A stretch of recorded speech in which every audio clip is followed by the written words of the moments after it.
Welcome everyone to the fourth webinar in our chakra series.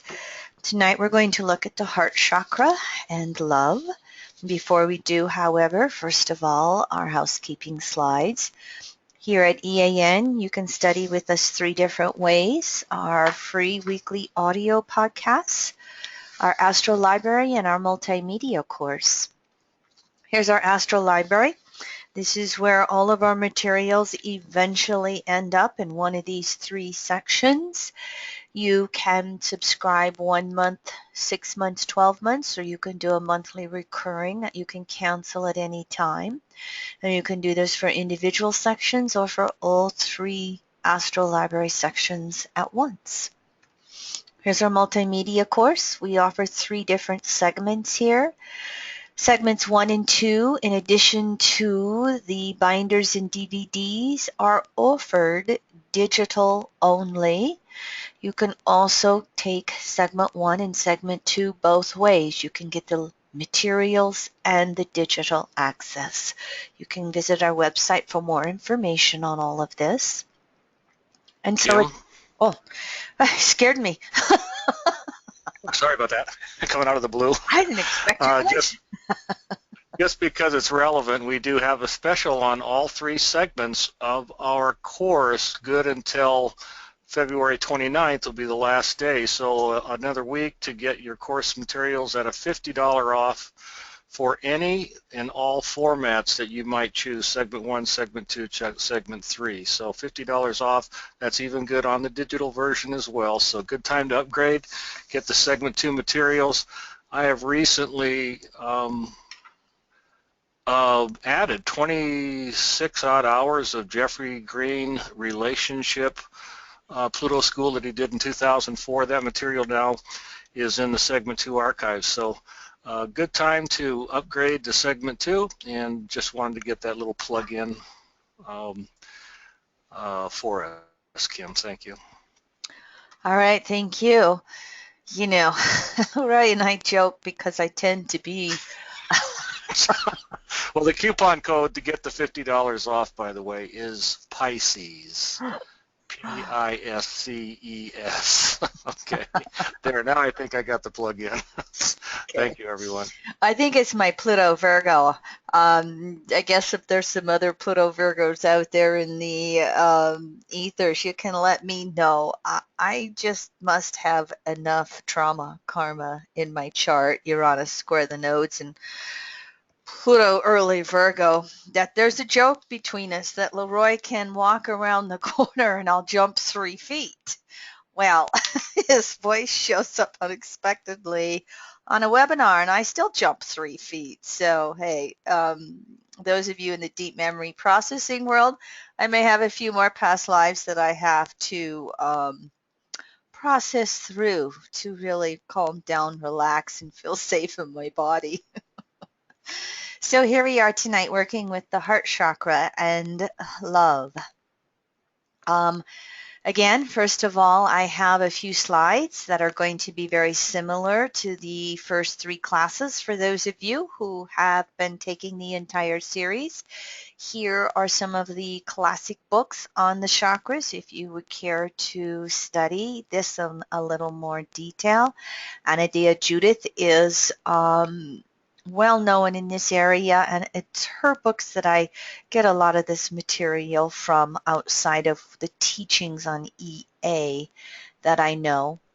We're going to work with the 7 major chakras, and as you can see here from this slide, the number 7 is significant in many different philosophies. I won't bother to repeat them here, but you've got them on the screen if you'd like to look at them for yourself. The chakras originate from Eastern philosophies, and they're known to be the consciousness behind manifestation, or the energy that gives form to the nerves in the various areas of the chakras. In other words, the chakras are known to vitalize the physical body. Now, there are many, many chakras in the subtle body. I'm not an expert on all of them. What we are going to be working with through this series, though, is the 7 major chakras that most of us are aware of. Now, your Eastern philosophies are more concerned with the higher chakras or consciousness over the lower chakras or the manifestations in the material world. And Western philosophies flip this around. They're more concerned with the lower chakras, the material manifested world, versus the higher chakras of consciousness. Here for you is the drawing of the chakras. It doesn't matter which direction you start with to go 1 through 7. The major definition for chakra in Sanskrit is wheel, circle, disc of life force energy in the subtle body. And as you can see, as we work with the 4th chakra in this class, this is it right here, and you can see the area of the body that it is going to mostly pertain to. This is commonly called the heart chakra. Here's the nerves that this chakra relates to, the pulmonary and the cardiac. We'll work with the heart and lung area a lot with this. In the endocrine system, it's the thymus gland. And now I'm remembering I was going to put a slide in on the thymus. I'm going to make a note for myself because I'll add some areas on to that.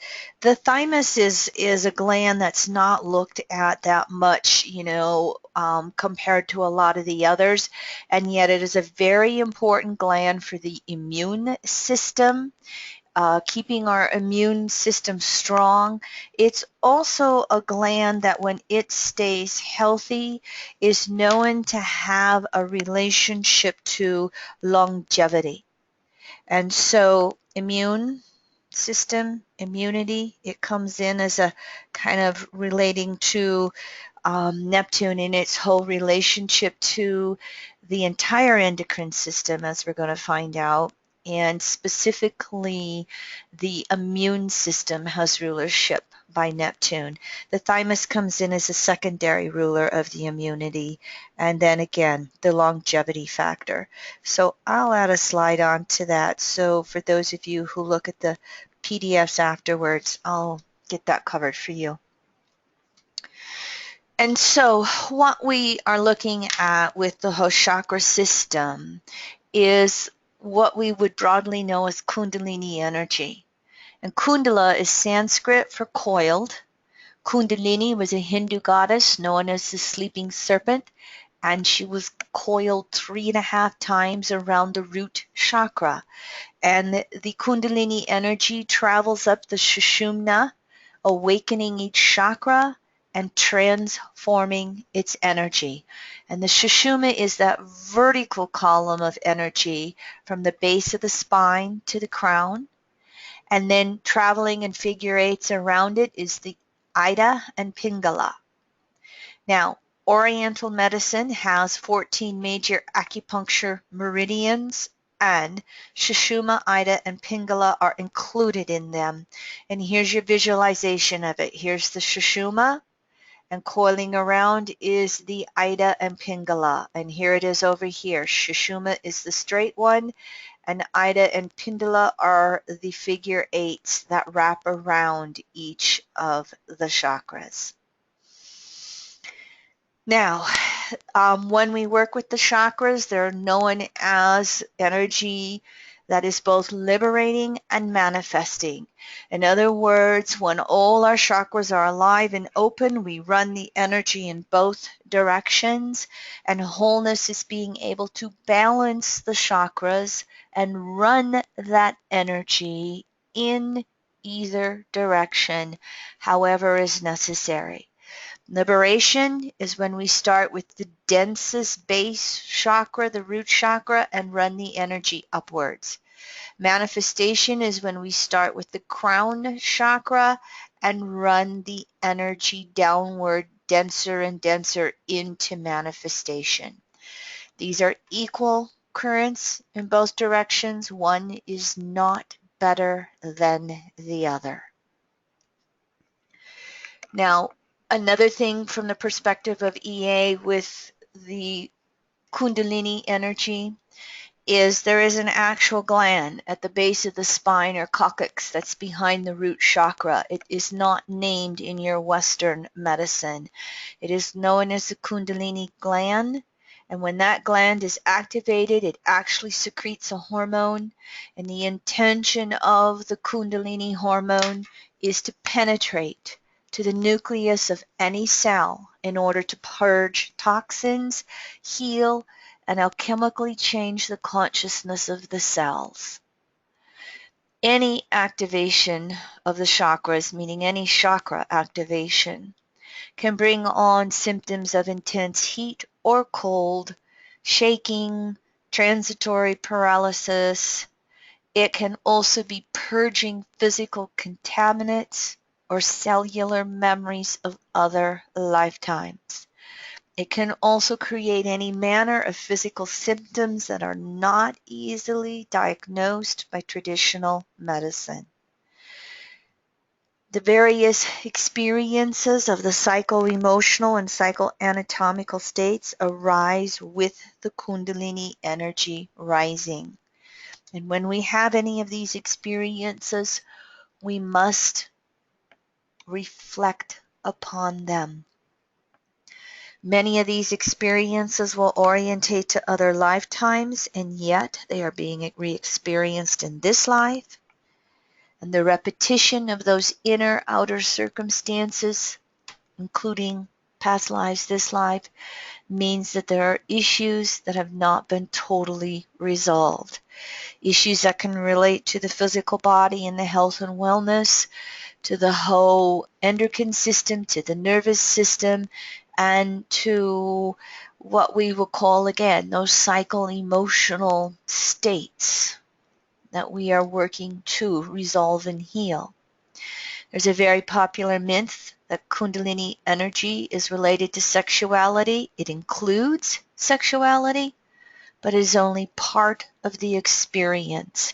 And it is the Kundalini starting at the root and going into the second sacral chakra. They're very close together, separated only by a few inches. And when we have that awakening of the root and sacral chakra, can actually increase or decrease the sexual energy.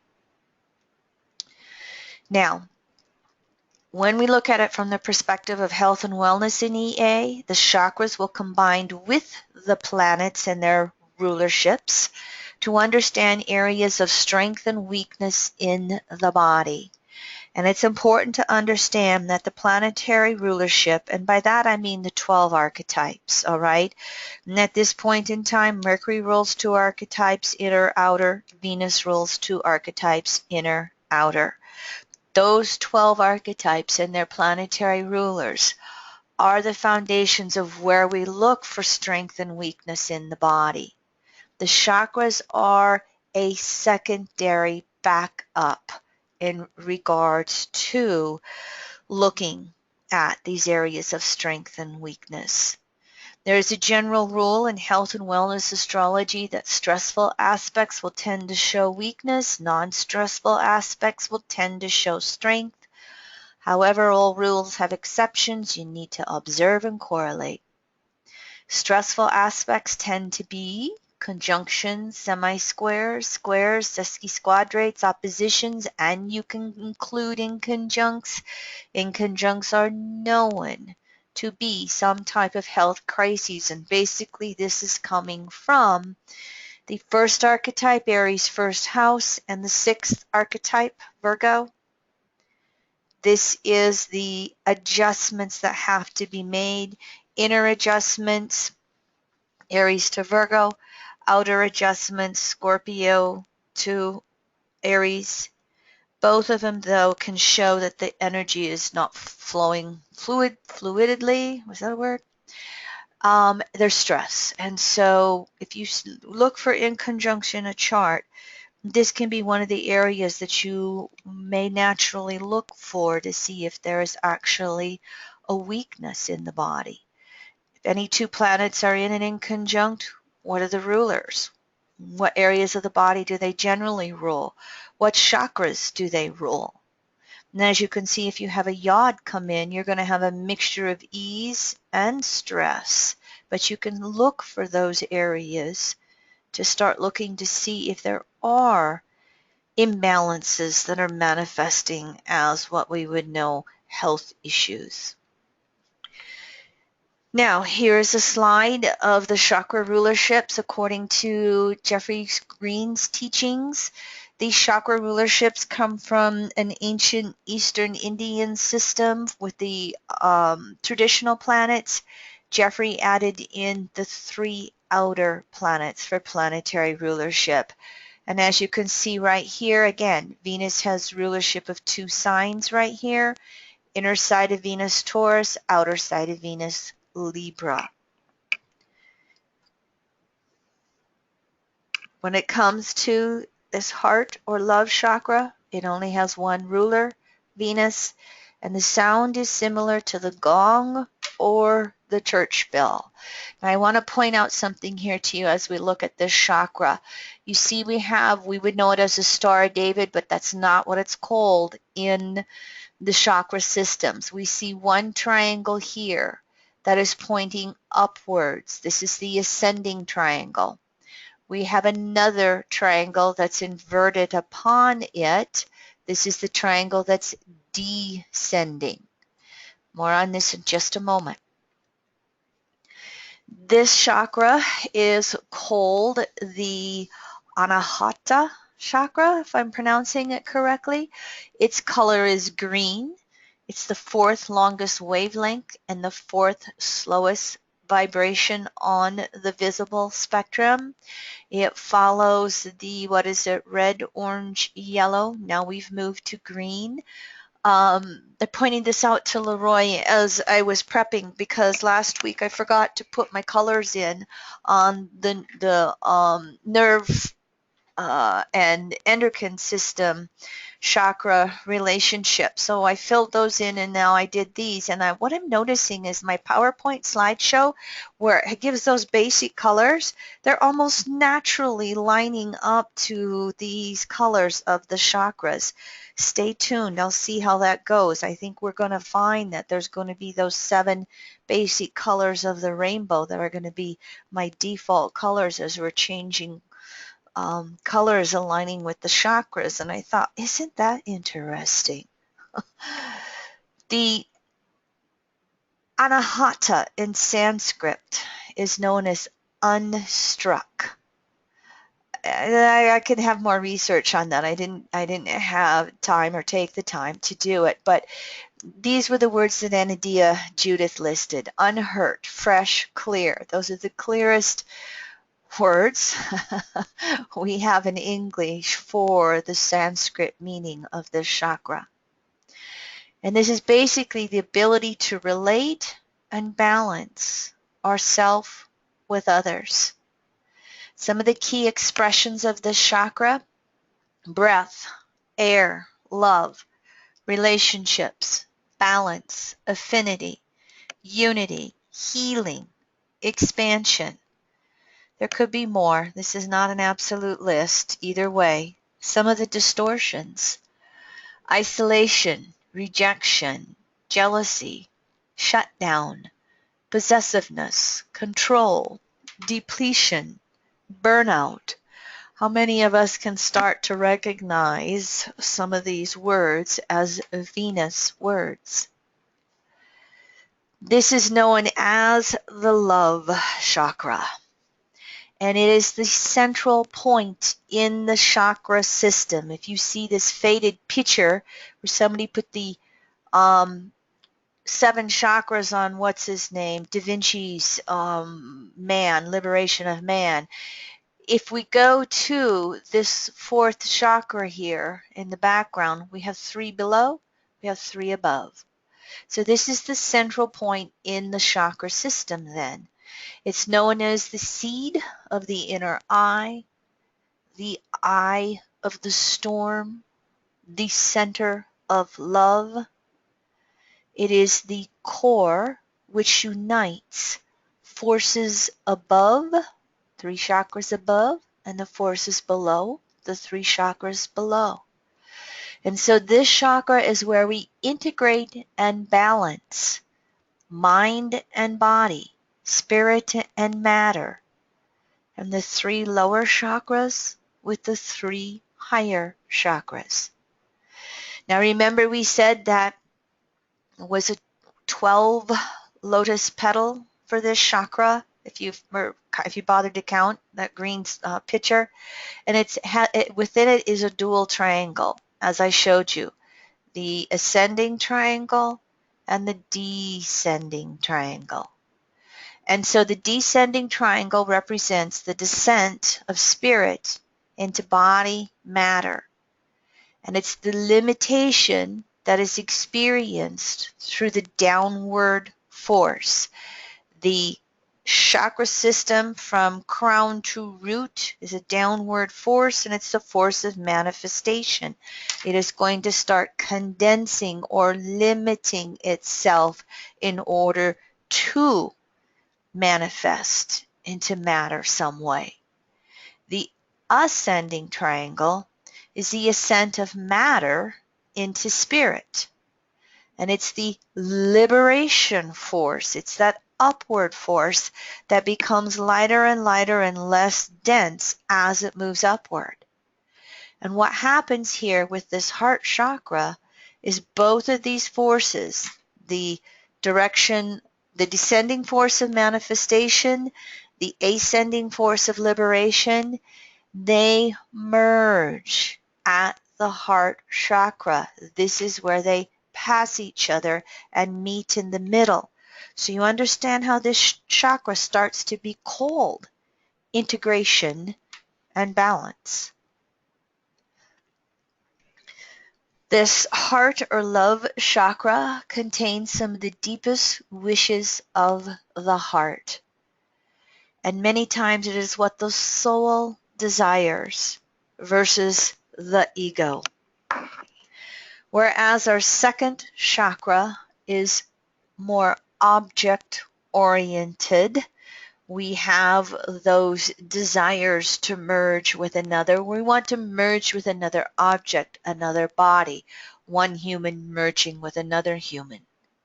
As we move into the 4th chakra, that ability to merge and sense with another is no longer dependent upon an object. We may still experience another object or another person, but it's not dependent upon it. So here is where we start to learn love within as a state of being. The joyous acceptance of our place in life. Deep inner peace that can radiate harmony. The 4th chakra can create that enduring quality of love that is eternal and constant. And we ourselves have to open up to this heart chakra of love. And when we are opening it up and running all the chakra energy up and down, then we are fed from the earth and we are fed from spirit. We are self-fulfilling.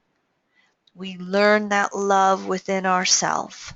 We learn it from the largest sources possible, and we can radiate that energy.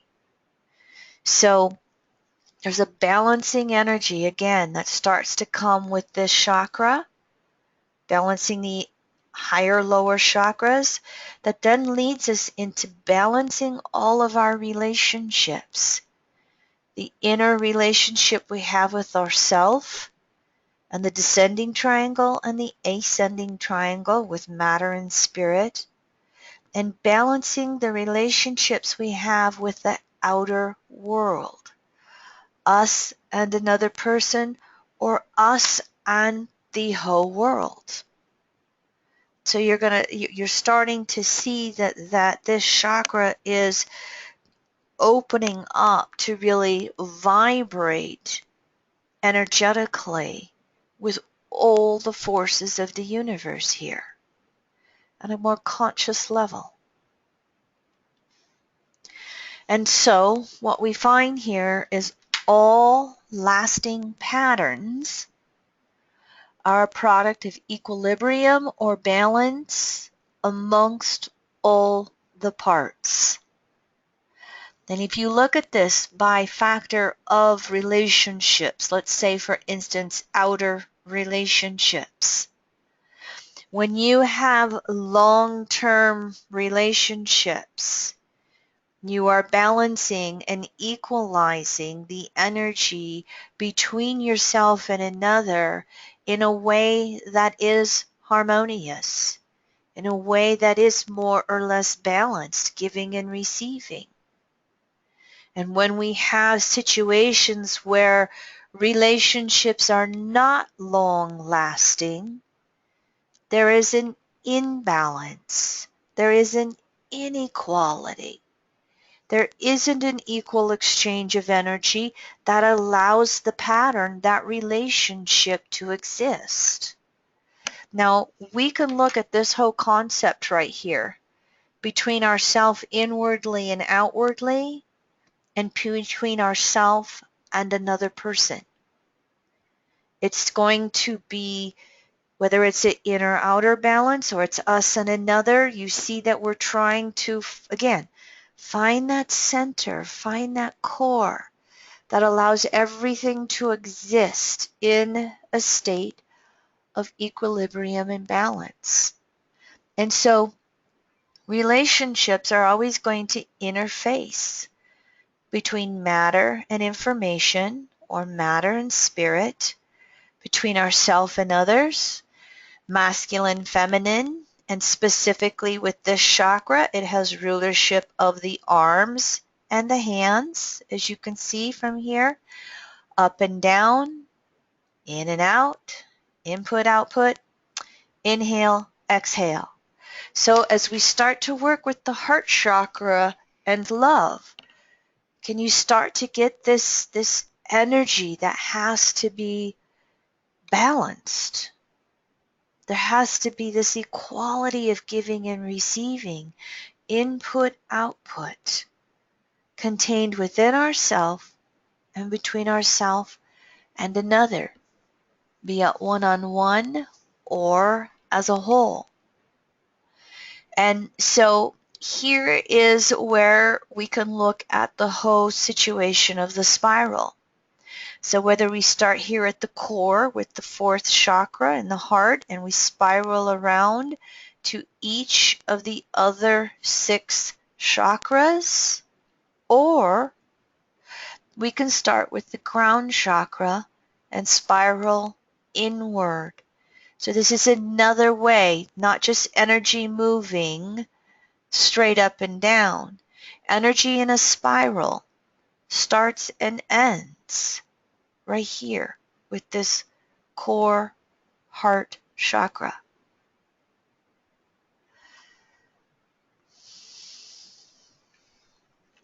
So what we start to recognize through this heart chakra and love is that love has gravitation. It's that input, inhale. It's that attraction that we draw to us. And love also has radiation. It's energy moving outward. Now, can you see how that giving and receiving, the gravitation, attraction, and the radiation has to be balanced? And the best way that it balances is if we start with ourselves. So when love is in its natural state, it is a unifying force. And all of the patriarchal distortions that we see here on planet Earth, it's really love in an unnatural state. We're choosing to hate and dislike more than we're choosing to love. So love is a state of being in harmony with oneself, especially with oneself first. How many of you can reflect and say you have unconditional self-acceptance and self-love? Do you unconditionally love your body? Do you unconditionally love your sexuality? Do you unconditionally love your communication skills? Can you think of all these various aspects of you, this wholeness of you and all your chakras? And do you have unconditional self-acceptance and self-love? As a Pluto Virgo, I'm still in a process of working on that one, and the other Pluto Virgos out there probably can relate to that with me.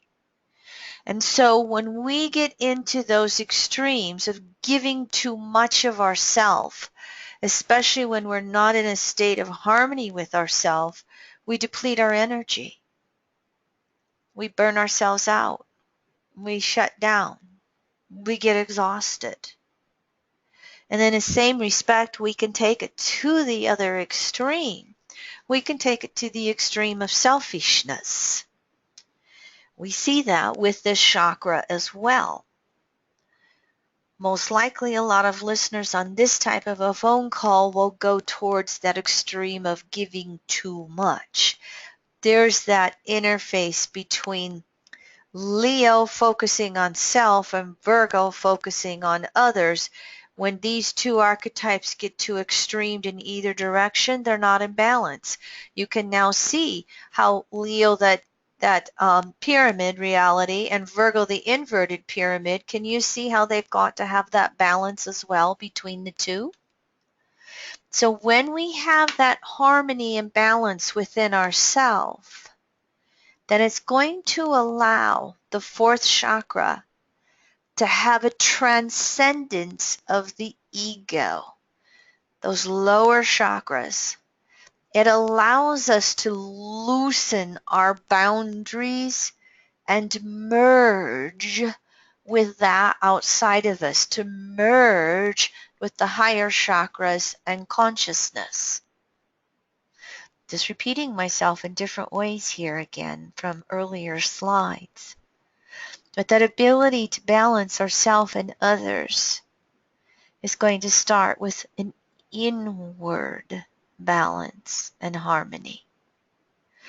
So when the fourth chakra is shut down or depleted or not in a state of balance within itself, some of the greatest losses and greatest damages occur to the fourth chakra when it is out of alignment. Now, when we get more into health and wellness a little bit further, this is the area of the heart and the lung. And these two interact as circulation with the breath. What's the number one disease, the number one killer in the U.S. for sure? I think it's in the world. Heart disease. And lung disease follows closely thereafter. I don't know if it's necessarily second or third. In my energetic balancing work, thousands, hundreds of thousands of hereditary disease frequencies for balancing. And in the last 6, 7, 8 years that facilitators such as Leroy and myself have been keeping track of the categories of hereditary frequencies by orb, the number one category is lung, respiratory, and sinus. Second category, muscles and joints, and heart is third. And there's a little interaction between them sometimes, but the orb of the heart and the orb of lung, respiratory, sinus is always up there in the top 2 or 3 in our energetic balancing world. So I think you can get my point here of how this is one of the most important chakras that we need to work with for a sense of well-being and connection within and without. So this heart and love chakra correlates to nerves emanating from the upper middle region of the body. The heart, the lungs, the kidneys, the arms.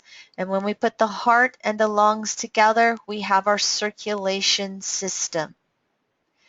Now, healing means to make whole.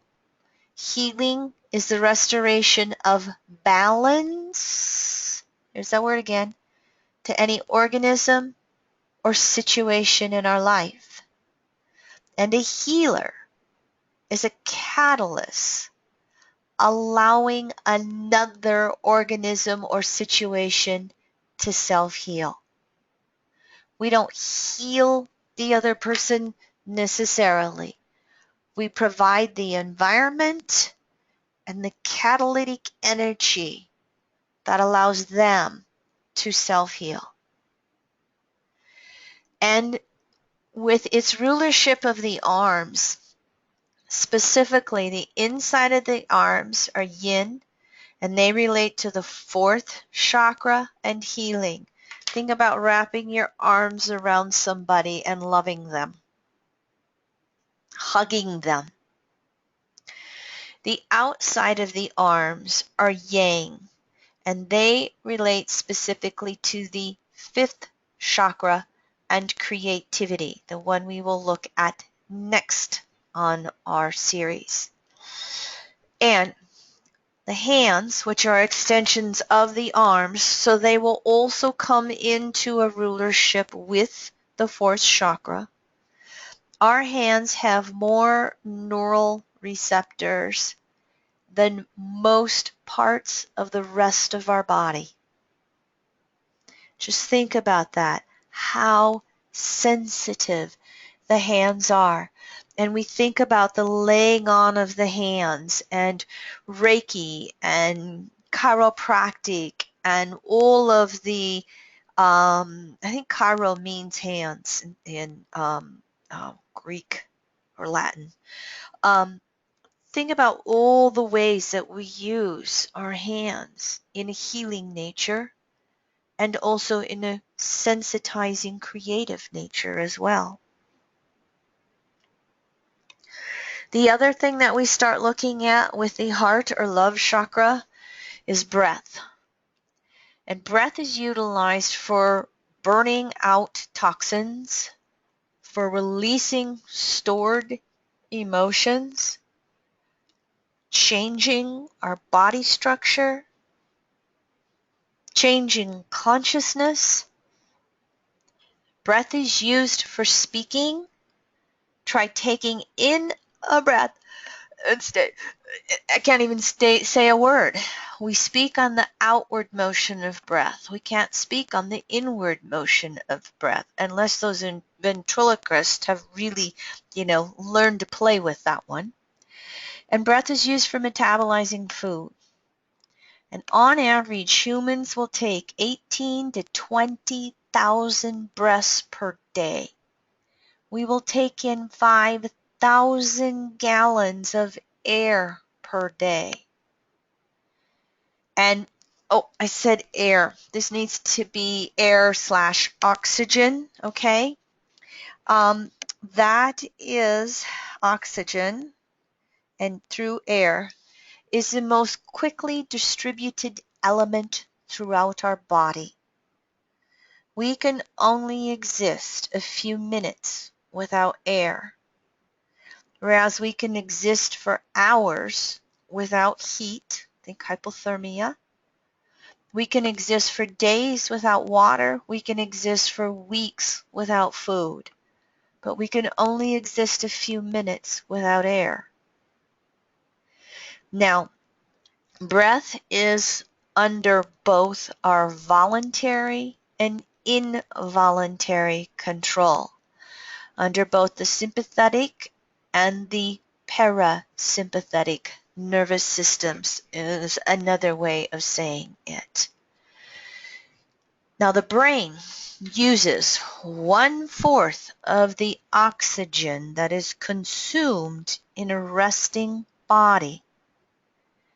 Think about this. When you're just sitting there, breathing in, out, when you're laying in bed, sleeping, in, out, the brain uses 25% of the oxygen. It has only 1/50th of the body's mass. The term pranayama, if I'm pronouncing it correctly, is the Hindu yoga systems of breathing techniques, and I think you could say body positions, that are designed to alter consciousness and purify the body. In other words, they will look at yoga and breath as the gateway between the body and the mind. There is that descending and ascending triangle again here. Here's that balance between the two. Now, the human lungs hold on average 2 pints of air, and on average, most humans only breathe in 1 pint per breath. So think about that as you're listening. Can you breathe deeper? As I was prepping for this class, I thought, oh my gosh, the biggest thing we could do for our health and wellness is just learn to breathe deep. When we have deprivation of breath, it slows down the metabolism, it lowers our energy levels, and it allows for toxin buildups. So for those of us who are mobile, we're not in a wheelchair, we're not using a cane, we have the ability to get out and take a walk, to go to the gym, to exercise, there's nothing more important. Look at how, as our seniors age and they stop exercising, look at how things just start to slow down for them until they, sooner or later can't move anymore, can't do anything anymore. So look at how important this chakra is with the ability to maintain life and energy just by learning to breathe as fully as possible into the depth of your diaphragm. Now, when we start to look at the heart or love chakra and its rulership with Venus from the world of EA, this is where we start to work with the nature of our emotions, our likes and dislikes, our love and our hate, our ability to give and receive love, the capacity to love self and others, the capacity to appreciate ourself and others. EA also looks at this with correlating with the lungs, the heart, the functioning of the chest area as in breathing. Venus has rulership of the ducts within the kidneys and the capacity of the kidneys to detoxify blood. And so Venus, with its rulership through the heart chakra, rules toxic buildups in general. Urinary tract infections going from fourth back into third and second chakras.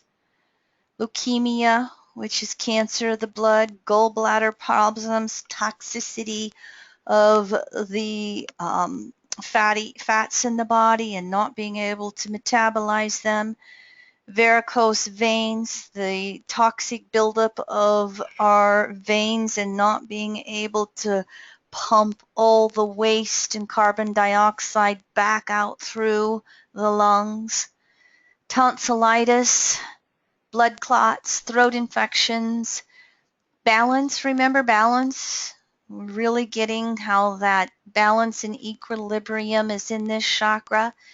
This is where Venus starts to have rulership of the ears and the inner eardrum, which rules balance. The waxy buildups. I have a south node in Taurus, and the inner side of Taurus rules the ears. It rules the literal 5 senses. I have an extreme sense of smell, And I've always had extremely sensitive ears to cold, and I get waxy buildups in my ears. This is where this is coming from, that inner ear equilibrium of balance. So Venus will rule balance issues in general. It has a co-rulership of that with Jupiter. Spleen. What's the spleen do? It produces the lymphocytes that our lymph system will utilize to throw off toxins. Venus rules infections. It rules the kidney stones. I think Venus rules kidneys in general. I think the Libra side of Venus rules the kidneys. Now, here's where over the years I've had a little bit of difference with Jeffrey Green's teachings in health and wellness in regards to blood. Jeffrey would say that Venus rules white blood cells, Mars red blood cells. Venus and Mars both rule the capillaries, and the capillaries are the smallest, finest levels of our of the blood where the arteries change from red to blue veins. It's the interface between capillaries are the interface between arteries and veins. Arteries are red, pumping fresh blood. Veins are blue, taking the dioxin, carbon dioxide. We breathe in through our lungs, and arteries pump oxygen from the lungs into the blood, and the blood then circulates it through the body for energy. And then it goes to the capillaries and switches to the veins, and the veins then take the waste product, carbon dioxide, and it comes out of the blood back to the lungs, and we discharge with a breath out. So this is what we do when we breathe in. And this is what we do when we breathe out. And so as I've pondered this, I'm like, I think Mars rules the arteries. I think Venus rules the veins. And they both have the co-rulership of the capillaries. This is where Venus and Mars meet. Venus rules the white blood cells, which we produce when we're threatened by an infection. And it tries to surround a toxin and either move it out the lymphatic system or move it out through the veins and blood and oxygen. Mars rules those red blood cells for energy. So this is just my little theory right here, okay? Venus, again, has co-rulership with Mars of the adrenal glands, and these are located in the lower back above the kidneys, more like mid-back if you ask me. Venus rules cortisone, Mars rules adrenaline. Cortisone is to calm down inflammations. Adrenaline is to produce energy. The adrenal glands are fight, flight, or freeze. And when we stress out our adrenal glands, because again, we don't have states of rest in our westernized world. We overreact to the fight or flight. And like I said earlier when I, jumped when Leroy came on the call right away, this is sensitized adrenal glands. I can't rest. This can be sensitivity and picking up on past life issues of trauma that can go on. When we have stressed out adrenal glands, it affects the estrogen progesterone productions in women. And so as we start looking at Venus and its rulership of estrogen and cortisone, when we have too much adrenaline, we can feel wired, we can't calm down, we're obsessive, it can lead to overwhelm when we're always producing adrenaline. When we have too much cortisone, we can have a loss of energy and drive, and we have a desire to just slow down, withdraw. And when we have a fluctuation of the two, adrenaline and cortisone, it's like a yo-yo, up, down, up, down. someone who's just really overactive or vegging on the couch. Excuse my burp. So Venus has rulership of estrogen in both the female and the male, whereas Mars rules progesterone in the female and testosterone in the male. Venus has co-rulership with the moon of the ovaries. The moon rules all containers of the body, co-rulership. Venus is going to have a co-rulership of the ovaries because the ovaries help regulate estrogen, progesterone levels through the process of ovulation. When we have too much estrogen, we can have missed periods, spotty light bleeding during the cycles. We can feel tired when we're ovulating, and we can have some difficulties conceiving. This could be a overactive Venus here. When we have too little estrogen, underactive Venus, we can have PMS symptoms, excessive or extreme bleeding. We can have a passing of blood clots during the menses. We can have vaginal infections, fibroid tumors on our womb, cysts on the ovaries, miscarriages. And these issues, too little estrogen, are very similar to too little progesterone. But when it's the progesterone that's out of whack, these issues are more intense. Too much progesterone is the body's attempt to heal, create a hyperfertile state, and it strengthens the sexual need, and it's not easily satisfied. Remember, Mars rules progesterone.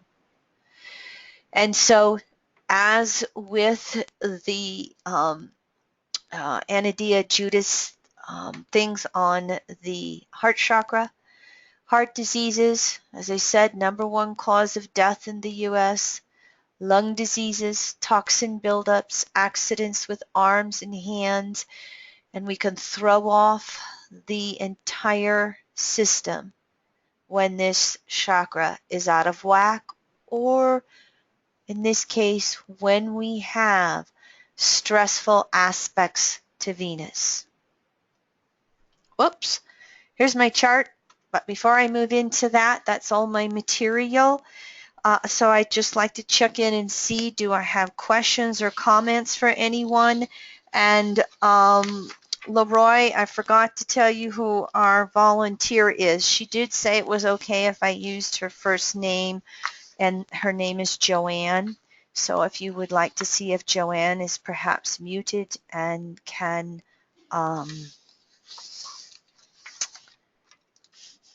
come live. But before that, again, questions, comments from anybody on the board? While I take a drink.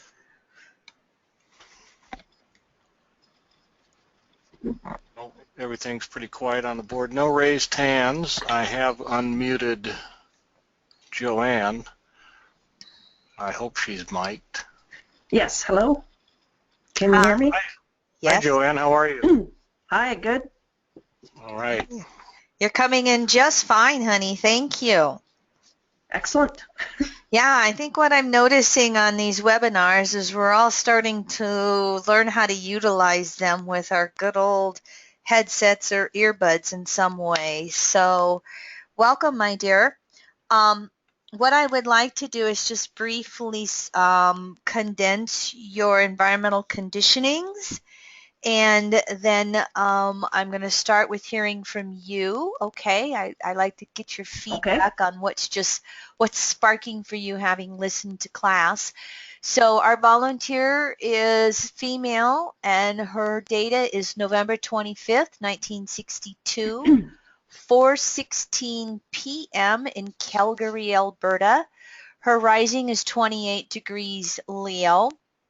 Because we Taurus. Or Taurus. Yes, thank you. Yeah, go ahead and correct my left brain, right brain, okay? Okay. Because we're going to be working with Venus here tonight. She volunteered because she has a Venus retrograde at about 13 degrees Scorpio in the 6th house. Very, very tight balsamic conjunction to Neptune. Venus is 1322 Scorpio. Neptune is 1357 Scorpio. They both have new phase conjunction from the moon at 18 Scorpio. We'll work with this a little more here and some other things on the chart as well. But let me just move into some of our conditionings. Our volunteer feels she's somewhere between third individuated to first state spiritual. Catholic upbringing, left the church when she was a teenager, always hated going to church as a child. She has really been working for many years to develop her own spiritual practice that included Wicca, shamanism, Buddhism. She is working as an astrologer as well as, you remember there were some other things listed here. Works as a psychic. What else with that Venus, Moon, Neptune, huh? Energy healer, and she does do some part-time accounting. I'm going to say, looking at mom and dad, that they were probably both pretty much consensus parents. Yes. Mom quite critical to you, worked through a lot of guilt stuff. Both parents concerned with what others thought. Yep. Learned a lot of accounting because your father kind of put you to work in his business when he started one after a police background. Is that what your Yes, that's correct. Canadian? What was that again? I thought that was kind of interesting. RCMP? Yes, Royal Canadian Mounted Canadian. Police. Is that just Yes. the police? That's the police system in Canada. Yes. Okay, gotcha. And so your mom is deceased since 2010, if I remember right. Yes. Your parents did look after you when you needed some help with physical sickness, but really, I'm going to say, couldn't quite understand you otherwise. Younger brother and sister, probably more in that consensus world like mom. Yep. Middle income. Very interesting. Her words for relationship history, rocky road. And relationship at 17, 23, that one was the husband. 32, 35, single from 37 to 48, and then the next relationship came in at 48, and now you're in your early 50s. Looks like a lot of Virgo in the relationships, looks like addiction issues, looks like a lot of relationship inequality.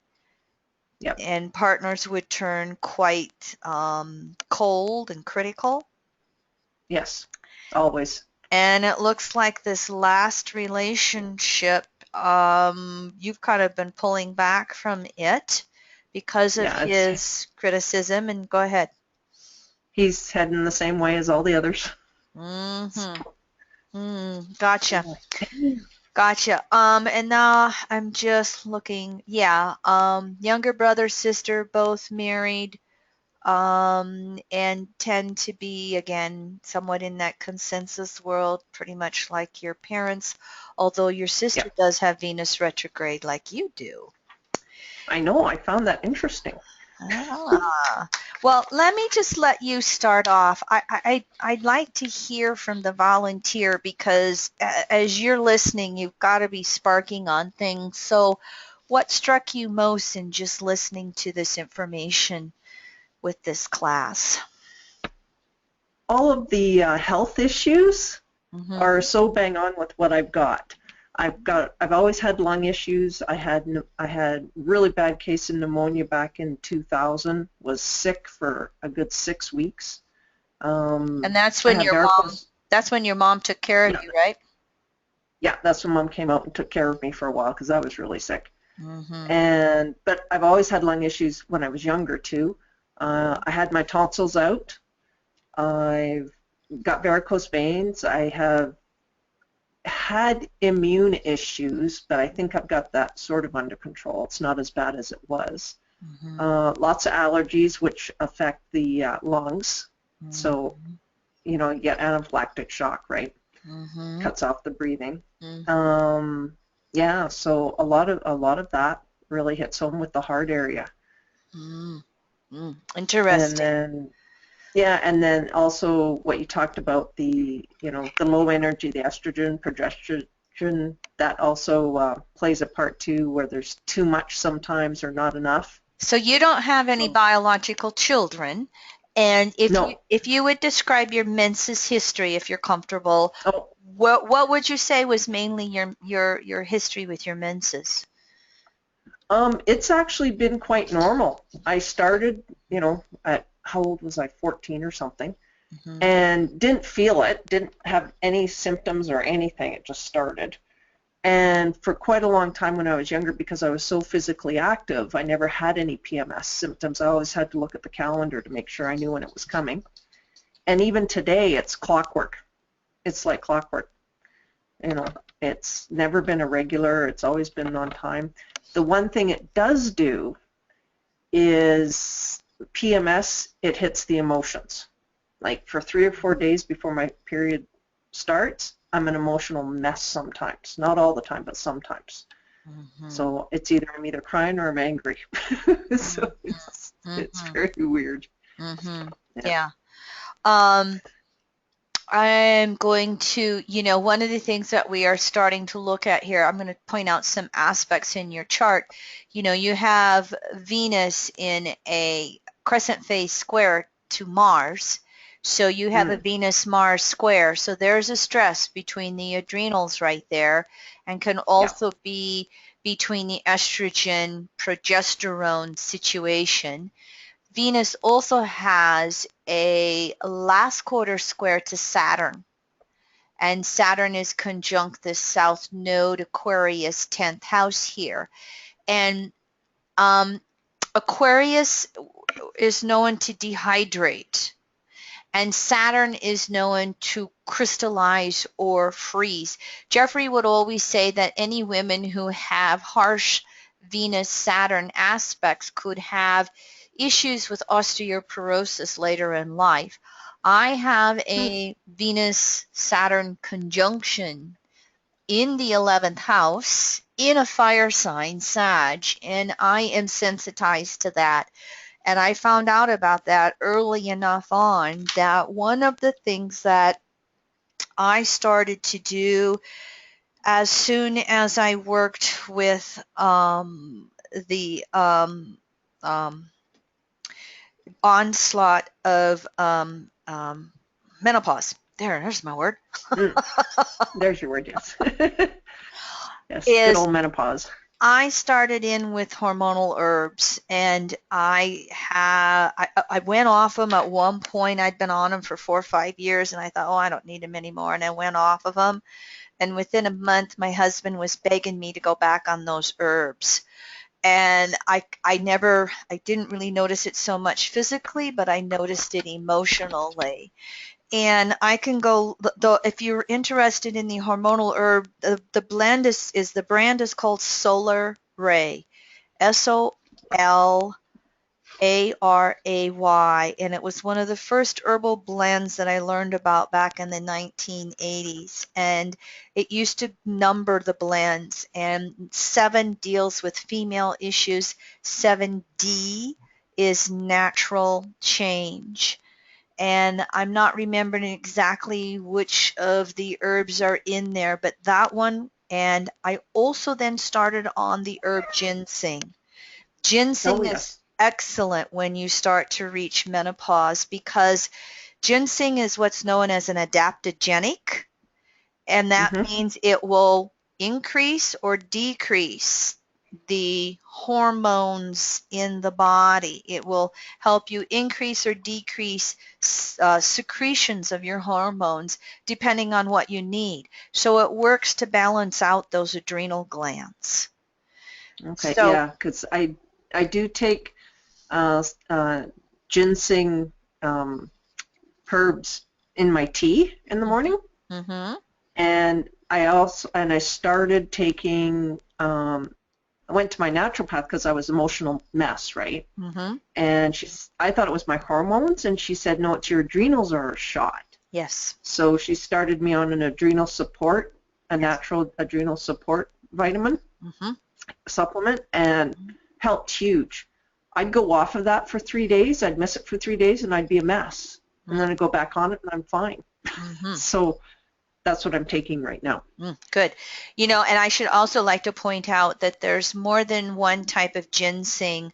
There is Oriental or red ginseng, which I think is Panax, P-A-N-A-X ginseng. There's Mm-hmm. maca, which is South American ginseng. My body hated maca. I can Mm. do Oriental ginseng, and I can and there's American ginseng as well. So it's like each of the major continents have their own Mm. ginsengs.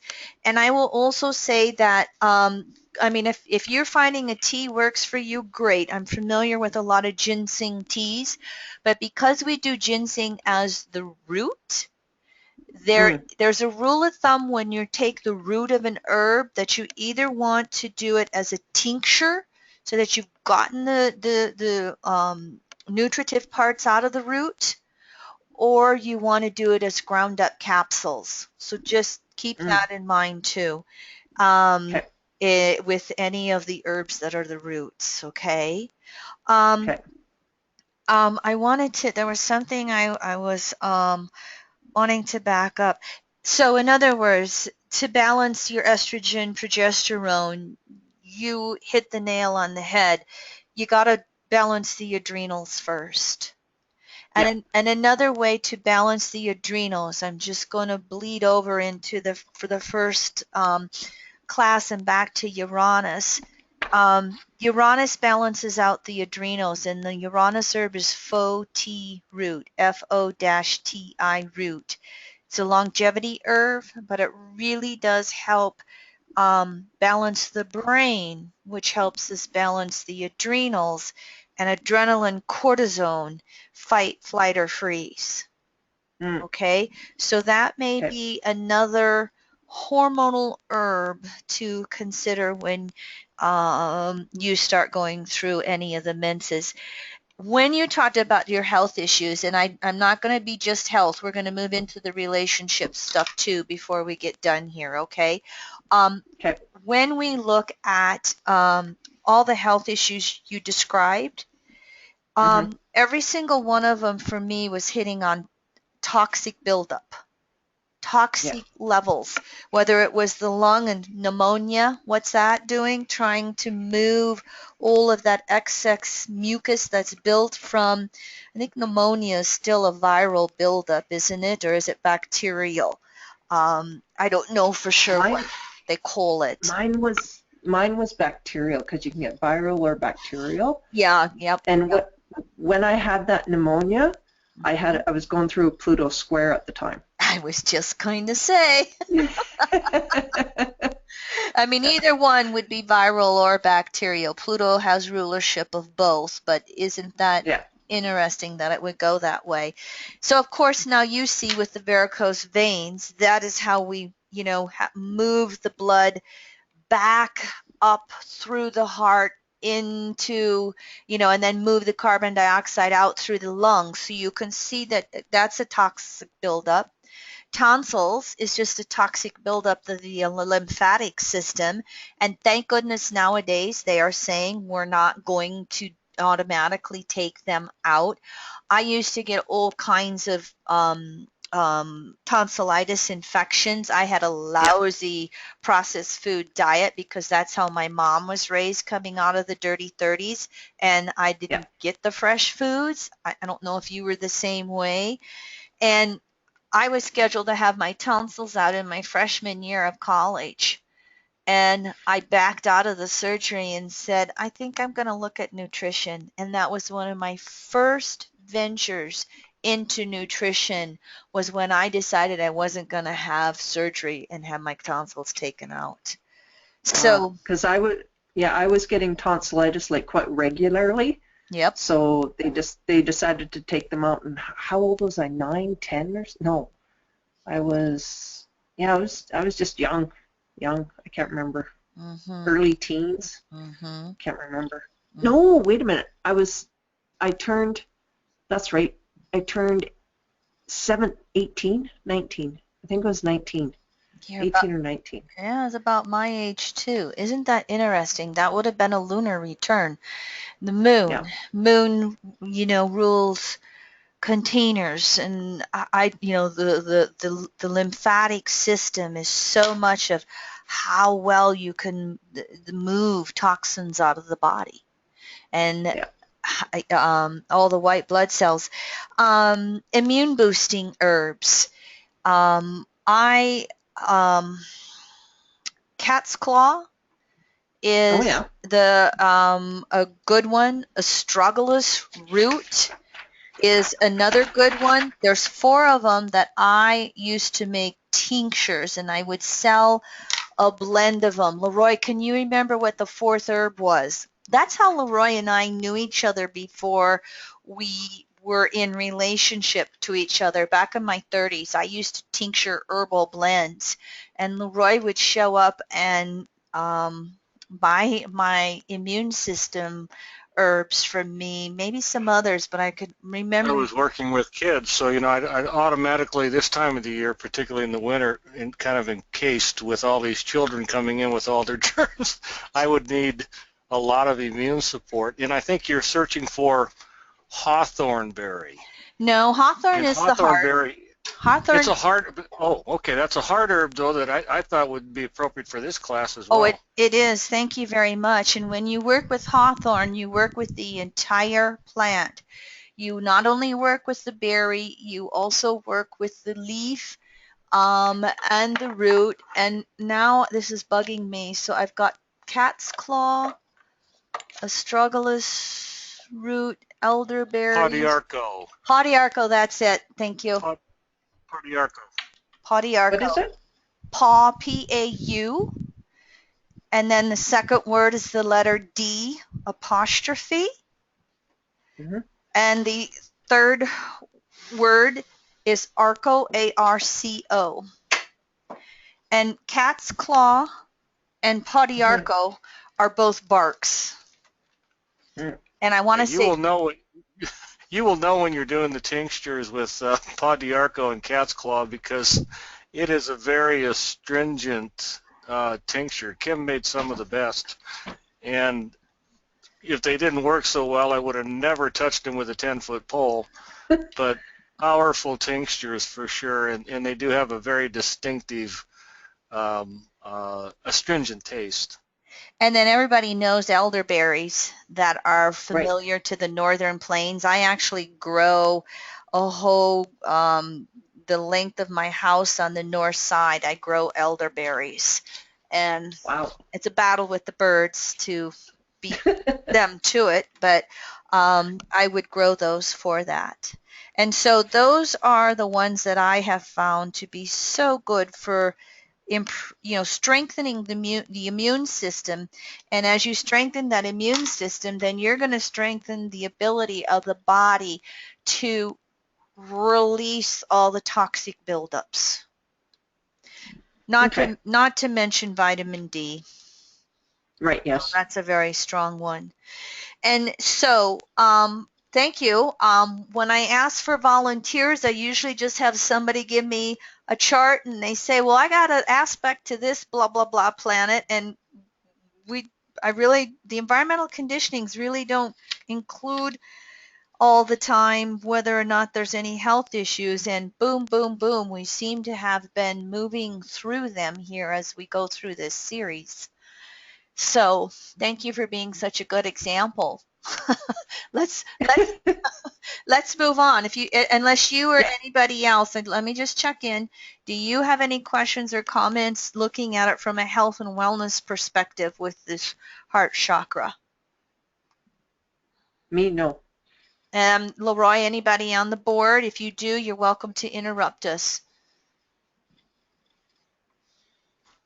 Nope, it's all fine. I just, I can see in this chart, though, reiterating your recommendation on FOT with that strong Gemini or strong Sag in the 7th house, Well, Mercury, Sun, no, this and South Node in Aquarius, honey. You're on South Node in Aquarius. This would be, this is where this is so much frozen emotional energy here that then is but going to be a slow, sluggish, dried out, dehydrated, crystallized lymphatic that's the system. primary. I get that as the primary driver of this, but just reiterated by a lot of mental energy with this soul here, Yeah. Sag in the 7th, and so that's just another prescription for FOT coming from a Gemini soul right here. And Oh, gotcha. benefiting You're from- talking this. Well, Hmm. here's another one too. She's part of the Uranus-Pluto conjunction generation coming through in the 1960s.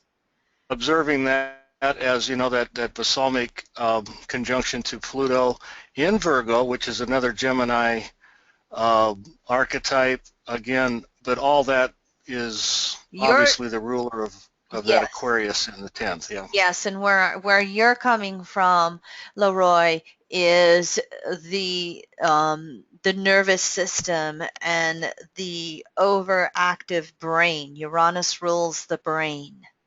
So you're Exactly. looking at this Mercury Sun conjunction Sag 7th, fire and air, and it's in a square to this Uranus Pluto down here, 5th house Pluto Exactly. in air, and then, or fire, excuse me, and then the nerves again with the Virgo rulership. You're getting a lot of mental energy here, which, yes, then Uranus and FOT root becomes an herb for calming the brain, and it will calm the nervous system in addition to calming the adrenals. And I'm not going to, I have to look this up to be accurate with it. I still mix up sympathetic, parasympathetic nervous system. But they, when those are out of whack, FOT herb works as well. Because Uranus and its effect with the sympathetic, parasympathetic nervous system, which is the nodal axis, and then the adrenals, that fight or flight, all that stuff gets exhausted, and it all is coming from Uranus here and its rulership of the hypothalamus. And so if you want information on that, if you haven't been following the whole series, go back to the root chakra. That's where I broke all of that stuff down for everybody. Okay. Okay, and so now if we Relationships? Yeah, isn't it interesting, your relationship history that you were describing for us as well?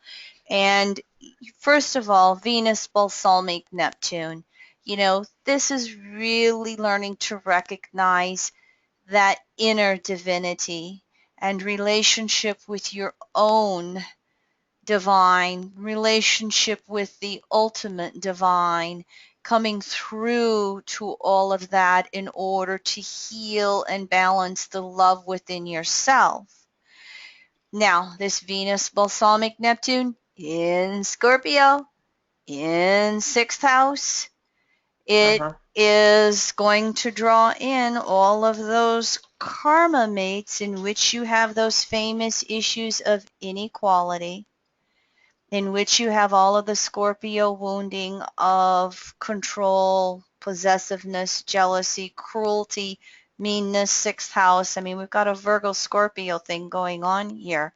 And so you're going to be drawing all them in to heal as you're finishing up this cycle. And the Venus retrograde is throwing this type of relationship patterning off.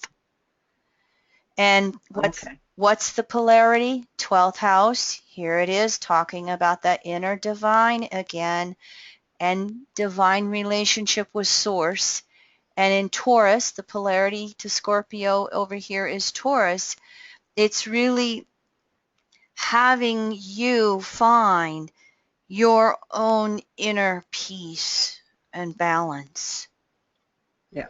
It's that inner outer self-reliance, and that again will then change your vibratory energy, that then changes that, attraction, gravitation energy with all of the relationship stuff here that's going on. Yeah. I would say that transiting Saturn over the last few years has really brought this into consciousness. And now Yes. as it's moved over into the 7th house, and it went over these 2 planets 3 times in last year's retrograde, I mean, you're really starting to become conscious of all this old patterning right here. Yeah. Yeah. And I really believe that. I've thought about that too. All of my relationships are from past lives. Like I'm going through all of them, right? Or not particular past lives, but dealing with that within myself. Yes. And I now a theory that I came up with, it's like every time I vibration up is when the partner starts going rangy and critical and angry. When my vibration changes. Well, that would go ahead. Yeah, because my vibration has changed in the last 4 or 5 months here, and that's when he started going sideways, like changing. Yeah, and I'm just like, oh, interesting. As long as you're willing to maintain the unequal relationship that's out of balance, heart chakra, then the partner's willing to stay into it. But the more that you then want to balance out this heart chakra factor, they can't move into that energy with you. No, they can't. Yeah. They can't. And I do have a really good relationship with divine. So and with spirit. So yeah. And so now, with what you are learning here and with what transiting Saturn's done over the last few years, I think that this is a chakra that's ready to really open up for you and work to vibrate. Yeah. And then, we haven't worked into the crown chakra yet, and this also has the sacral chakra.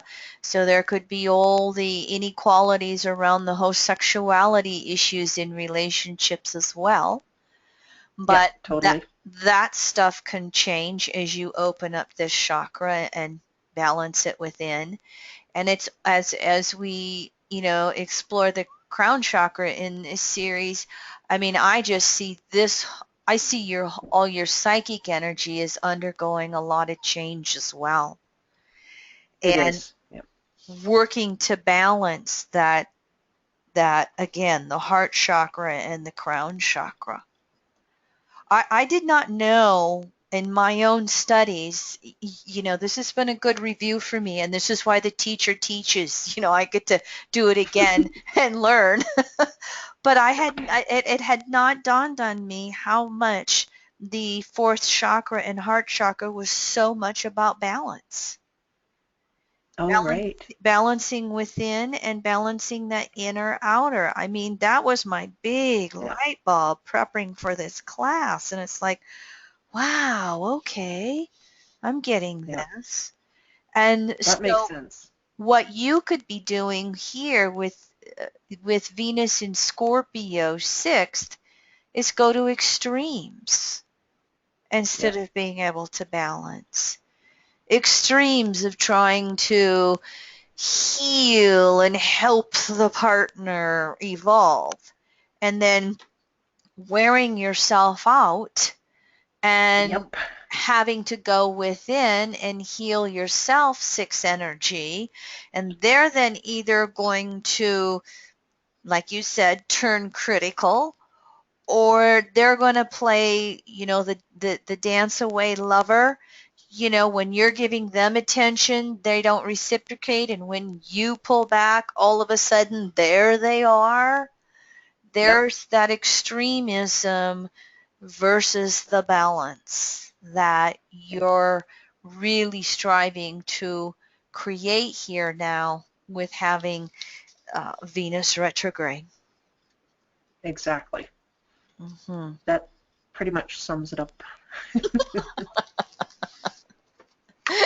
Yeah, I'll go. And when we first started, I went down into his energy and was equal with him, and I didn't Yes. like that. So I started pulling away over the years, right? Yes. You know, because I couldn't. I'm like, that's not me anymore. I can't deal with that. Yes. So and now he can't deal with my energy with where it is. Yeah. So Yeah. it's kind of done. Yeah. And neither one's wrong. Welcome to No. lesson. You know, with Uranus balsamic Pluto, with Mars balsamic Pluto, you know, you're finishing up a lot of lessening around love and creativity, okay? And Mm-hmm. not to mention more karma mates relative to all of these planets right here. Yeah. And I should point out, it's not just my intimate relationships; it's also friendships too. Ah, yes. I don't have any long-term friends anymore. They're all falling off the table, Wow, transiting falling Saturn out. here. Oh, Yeah. interesting, interesting. Yeah. And looking at where everything else is, transiting Neptune freedom. Yeah. You know, freedom to live your belief systems as highest and best as you can. Yeah. And where's Uranus? Pluto is moving through the 8th. Uranus just moved into the 12th. Oh, Uranus is asking you to have, Uranus is also enforcing, Uranus is also waking you up too, that inner relationship to the divine. And when we really, really activate that relationship, we don't have loneliness anymore. No. It really does learn to fulfill. And I would say for you then, there'll be an entire shifting of the whole issue of friendship as time passes on, marches Yeah. forward. It's already started. Yeah. I'm already, stronger connection with divine. Mm-hmm. And it's like, oh yeah, that is my support system. Oh, okay, you are there. So perfect. Much better. It feels so much better. Mm-hmm. It just feels so much better. Yeah. Good. Good.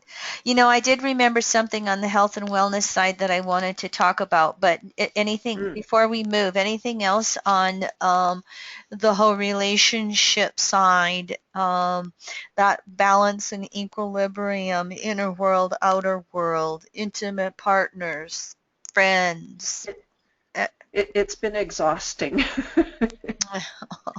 It's been exhausting, and I'm like, okay, we're finished with this one. It's still going to play out a little bit here, and I'm like, maybe the next guy, will, pan out a little better, or I'm going to be very particular next go around, right? He's got to be as evolved as I am. Yeah. There's a discernment here with the seventh house, and the sixth has to also bring in its level of discernment, when to serve, when not to serve, to really hold some healthy boundaries. Yeah. And it's not going to go there if they can't. And the mantra is this or something better. Yeah. This or something better. And I would say next. Next better. Not going to settle for this again. Exactly. It's like, no, never again. Mm-hmm. Yeah, I'm definitely more awake. Now, I thought about this flashback in, so if I may, I just want to get this on into the class. To start your menses at 14 is pretty late. We have so much sugar and so much estrogen in our plastics nowadays that girls are going into puberty younger and younger and younger, and it's really messing up the entire endocrine system. not to mention the adrenals and the genitalia hormonal stuff, estrogen, progesterone. So you mentioned that you were physically active as a child. That was a Yes. saving grace for you because it slowed down the onset of your menses, which helped Oh, greatly in your being able to, well, you mentioned the PMS affected you emotionally. You didn't yes. notice those symptoms so much physically. It was No. because of that ability to be so physically active Yeah. and how important that is for us as children. So I just wanted to take a chance, or take a chance.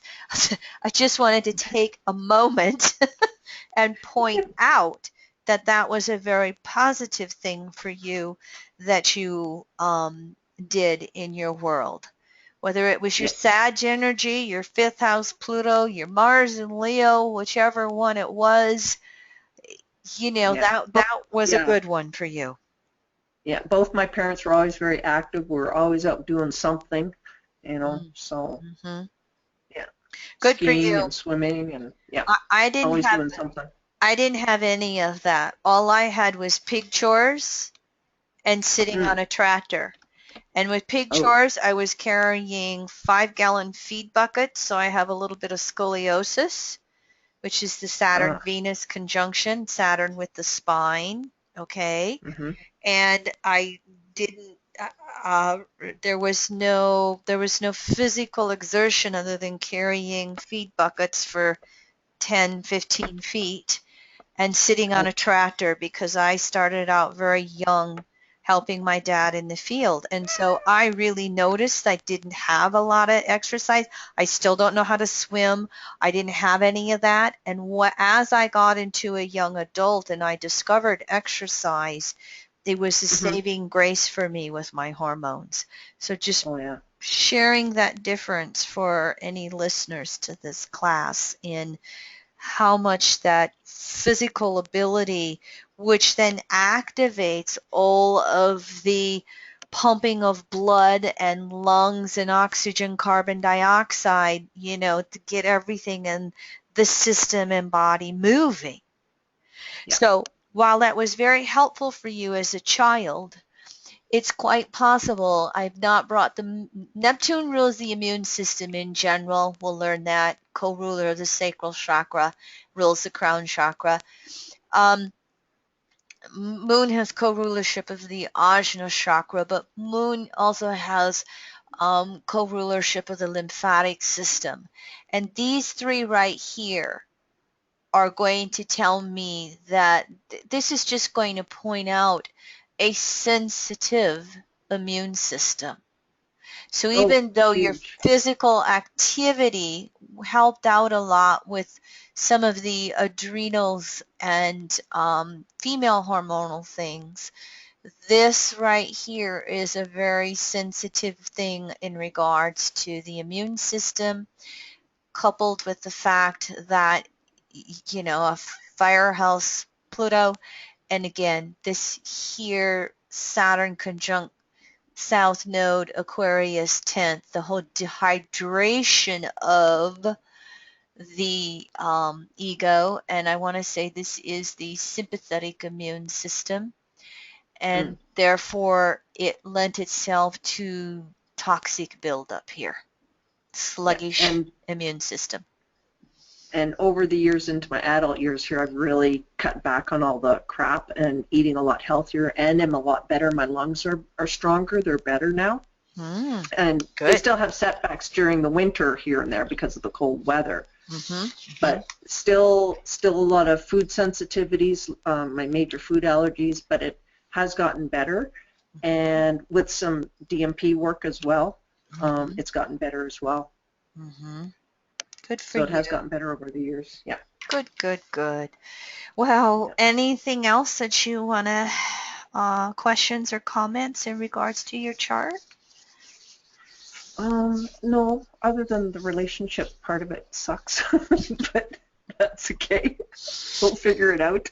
Well, sorry, sweetheart, but when you got this close of a of a conjunction, this is pretty much combust. You're real close to being, less than half a degree. You're just a little bit over. In my world, this is combust. And so you've got to have that inner divine relationship with yourself this time around. And then someone will show up if it's highest and best for you. And you've really got to surrender to that process.